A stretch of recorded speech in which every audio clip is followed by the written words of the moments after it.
offense today? You can't really hide from any of that. I mean, you turn on your phone, you see stuff like that. So uh, it's not really like an unknown, but it's like focus on the little things. Obviously, everybody go around this time who's able to be a part of it wants to be in the playoffs. But we can't focus on 4 weeks from now. The playoffs is here. We got to go out there. We got to go out there and compete against the Saints, worry about the Saints, then move on to the next week, and like I said, let the chips fall. All right, so Jaden's got his mind right, but let's stay with our theme of fatal flaws for contenders. The Commanders hanging on to a 7 spot in the NFC. Jason, if they make a run, what could be their fatal flaw? I look at for this offense in Cliff Kingsbury, what are you going to do now without Austin Ekeler in the lineup? He's a guy that in their 21 personnel, they did a lot of it with him and Brian Robinson in the backfield, and he was the guy shifting, motioning, and they would throw him a ton of passes. 400 yards after the catch, led all running backs. Wow. How do they fix and find the piece that's going to replace Austin Ekeler not being in the lineup? Yeah. Highlighting the NFC today as we go to. Yeah, so I think this is interesting for a few reasons, because obviously losing someone like Ekeler is a rough spot, especially, a true veteran, and it's just a good presence to have, especially for someone like Jaden Daniels. But, they don't have a shortage of veteran presence necessarily, but having that back right there with you is definitely going to be pretty good. But that's also where I think Ertz actually is very underrated from that perspective. Obviously, Ertz has been around for a long time, won a Super Bowl, has played for multiple teams, high-level teams, medium teams, bad teams. So his experience is very far and wide and deep. So I think relying on that can kind of go a long way. And it's someone who Cliff Kingsbury and Jaden Daniels, for that matter, they can trust him. They know that they can rely on him and trust him. He's obviously not who he once was, but they can still rely on him and trust him and know that he's going to understand what needs to be done in any given moment. And that's from a more like general side rather than a more like schematic angle for all of this. Obviously from a more schematic, more of like concrete things. The truth is that Cliff Kingsbury has had to kind of deal with these players going in and out of the lineup a lot throughout this season. Especially their backs, that they really have not had a lot of consistency with that. They have not really honestly had that luxury. There's been plenty of times that these guys are like, questionable to return to the game, or they're already missing a game, or they start a game and they leave the game. If memory serves me correctly, like didn't Ekeler go down even against the big game against the Bengals? I think he started the game and then kind of came out. I forget, honestly, at this point. It's been too long ago, and I've watched too many games to remember how every single game unfolded in any given moment. But I think Cliff Kingsbury is actually pretty decent at that. I think some of these other coordinators and offensive minds, they've actually struggled dealing with some of this, and I think when you have such a great dynamic quarterback like Jaden Daniels, who seems to just really get it. He really just seems to get it this year. I think they'll be able to kind of overcome any of these things. I think also having this bye at this time, getting Jaden Daniels a little bit healthier, having them be able to kind of go back and look and see how this season has unfolded, see some of the things that they need to work on, see some of the things that have worked well for them, combine that with them just kind of overall getting healthier and having just a break. Sometimes you just need a break too. I think that's a very underestimated, a very undervalued aspect of having a bye. You just need a mental break, man. You really do just need to be able to just look away and just not think of it. And it's hard because you're still going to be thinking about it. You're still thinking football 24/7, but just to be able to just step away, just to not have the feeling that there's like truly something that needs to be done. Yeah, you're still putting in work. Yeah, you're going to work out, practice. You're still going to do some of these things. And again, you're still doing it also mentally, but it's just a different level of burden, honestly. And it feels good. It's just you finally get to exhale, and you don't even realize that you've been tense, week after week after week, until you're kind of like, it's kind of like, if you have an air conditioning unit going, or like the microwave going, or, some sort of noise that's going, a fan, and then you don't realize how loud it was until you turn it off. You turn it off and you go, oh my God, it's so much more quiet now. To me, that's like a big aspect of having a bye as well, that, this team needed it. They've had a lot going on week after week after week, a lot of hype, some resilient, some adversity. Like it's It's just been a lot. I resent the whole hanging on for that 7 seed. I don't see them hanging on. I see the 7 seed as theirs, okay? It's their seed. You know, like, let's go. Like, you know, like, I don't see it as like, oh, they're so close to losing it. Like, no. That is not how I view it at all. I know the Rams are coming up a little bit and stuff like that. But no. This is for the Commanders. If anything, they might be able to even get up to that 6 seed. It'll depend on the Packers. The Commanders have some tough games, for sure. Their schedule is not necessarily going to be an easy walk in the park, and you have to imagine there'll be another loss or so embedded in there. But no, I most definitely have the faith in the Commanders for getting this done. But again, to also be clear, like, my expectations are very contained for this team. This team is, again, light years ahead of where they should be. They knocked it out of the park with hiring Dan Quinn, Cliff Kingsbury, and drafting Jaden Daniels. I mean, I think Jaden Daniels has been everything you could ever dream of in a quarterback, and just seeing his progress, seeing his growth, even in games where they weren't going exactly as planned and they weren't perfect, and he was being a rookie quarterback, and Cliff Kingsbury couldn't do what he needed to do, and he was a little banged up, and defenses were kind of doing a decent job of containing him. You still felt like you had a chance because of all the various different things that Jaden Daniels can do. You still had the feeling of they can find a way through this. Now, again, you shouldn't expect him to find a way through it, not at this point in his career, but you still know it was a real possibility. You still know it was like, okay, he can do this. When there's other quarterbacks out there that you're like, yeah, technically there's a possibility, but like, I don't really feel like it's possible. Yeah, I get it. It's not impossible, but it, feels more improbable than anything.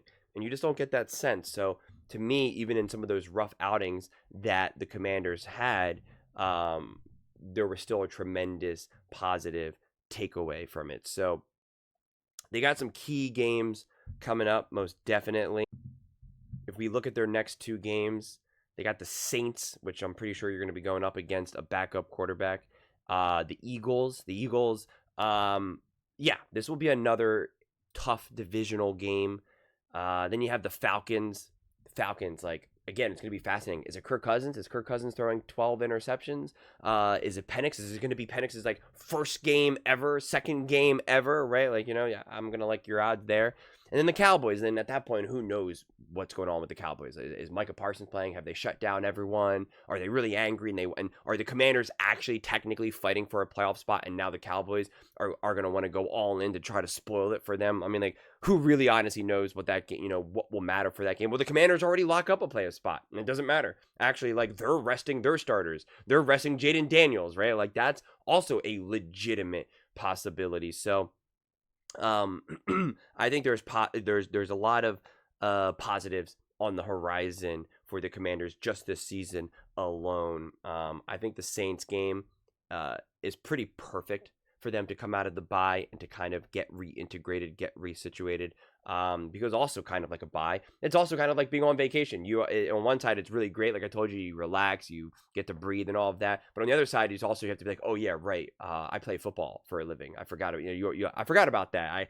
I got to wake up and I got a game at 1 o'clock. Like let's get to it. And it's it's that same feeling of when you're on a vacation where you're like, oh yeah, I got to get back to work on Monday. Yeah. Okay, I got to do this. I got to do that. Oh, I got to file this, and it's, part of that process. And that's why I think like facing the Saints should be a great game. They already had their kind of like get right game, rolling the Titans going into the bye. And that obviously gave them some great momentum. I don't think that momentum necessarily carries over into the bye. It brings some good energy and some good, good overall vibes, but I wouldn't like classify it as like momentum necessarily. With the bye. And so now I think you get to kind of regain that with the Saints. If you can have another really nice, big, convincing win. Jaden Daniels is looking good, right? That offense is looking good. The defenses should have a pretty good day as well against the Saints. That now will hopefully give you some momentum. Now you're hosting the Eagles. You're at home, and you're now, your rallying cry is things are going to be different. That score 26-18, That's not representative of that. Yeah, Saquon ripped off a few runs, but that's it. Like this is our game. This is our time. Let's go. They're starting to pull at the seams. I mean, who knows what happens to the Eagles versus the Steelers? Maybe the Steelers beat them good. It doesn't matter. Any type of win, any type of loss for the Eagles would potentially start to, cause them to fray a little bit, especially with kind of some of the issues with A.J. Brown. And so, getting a convincing win from the Commanders, I think could go a really against the Commanders, against the Saints could go a really long way. And again, continue to give them momentum. But if they beat the Saints, lose to the Eagles, beat the Falcons, I mean, you're set. And even if you lose to the Cowboys, again, you should be pretty much good as gold. So, yeah, I think they'll be okay. And the fact that they're having this issue with losing some players to IR and whatnot, I think having that bye at that right time to be able to try to troubleshoot and figure out what the best path forward really helps them as well. And it is kind of crazy when you have a bye, you do really start to forget about this team. And considering they lost a few games and they played the Titans, and playing the Titans at this point, you can only have so many takeaways. I already told you all, Jaden Daniels has already graduated from beating bad teams. So I'm like, you know what? Like, I don't even care anymore. It's like, I expect it from you. Honestly, like, I expect you to look good against a team like the Titans. So it's like, it's no longer a thing to me. It was earlier on the season and I defended it, but now I'm like, nope, you're past that. Like, you congratulations. You leveled up. I no longer am now going to throw a party for beating a bad team. It's like, that's who you are now. You beat bad teams. You're better. That is who you are. That is the floor, which is, again, a great place to be in. And unfortunately, they'll kind of have a similar effect with the Saints, which again is kind of cool because no one's going to be like, even if they beat the Saints 42-0, I think there'll be some talk, especially if Jaden Daniels really balls out. They'll talk about it from like a rookie of the year perspective, but I just don't think it'll hit real hard, which again goes under the rug. Then it's the Eagles. Then it's back to being like, can the Commanders beat the Eagles? And and it all depends on, again, what happens with the Eagles versus Steelers in terms of what the narrative will be. Because if the Eagles beat the Steelers convincingly, then it's really going to be like, uh-oh, what can the Commanders do? And if the Steelers beat the Eagles, it's going to be like, uh-oh, are the Eagles falling apart? How will the Commanders be able to take advantage of this? Can the Commanders win the division? Like, it's just all the storylines that can kind of just splinter out, just write themselves depending on the outcome. So I was thinking about this bye week, and when you have a team like the Commanders, who I obviously make a ton of content around, it's tough because going into the bye week, there's not much for you to talk about them because they're going into the bye week. Then you actually have the bye week. There's obviously nothing to talk about them. And then the following week, you're not talking about them because they didn't just play that game. So they didn't play the game on Sunday. So now I'm not talking about them. So you actually lose weeks of content to talk about them. And I'm like, I just kind of, that really kind of like hit hard to me when I was thinking about it. I was like, I have all my notes and stuff, and and I'm counting my videos that I'm making, and I don't have like a hard number of the amount of videos that I make, but I try to make at least like 10-12 videos a day or whatnot. And I'm start pulling where I'm like looking at the teams, and I'm like, okay, I did the Steelers, I did the Bears, I did this team, I did that team, and I'm like, well, who am I missing? What's going on? And it's the Commanders, and it's you really do lose content because there's nothing for you to talk about leading into the game, and then there's no game. So now the following week you're not breaking down that game, and then it's like you're not really going to start talking about the next week yet. You still got to talk about what just happened the last weekend in those games, and it's just like, Commanders, don't go on any more buys, man. Like, do away with the buys. You're hurting me here. I want to make some videos. I want to talk about this team. I want to talk about Jaden. Like, let's get on with it. So it is a little bit of a bummer that they are now playing the Saints because, again, I'm pretty confident unless Jaden Daniels does something pretty amazing and really balls out, there's just not going to be a lot of people talking about that game necessarily, honestly. There'll probably be more talk about it if the Commanders lose and if Jaden Daniels doesn't play well, because then they'll be like, what's wrong with Jaden Daniels? Has Cliff Kingsbury been found out? Was Jaden Daniels just a flash in a pan? And it'll be all more negative stuff. So, but we shall see. But those are just my thoughts.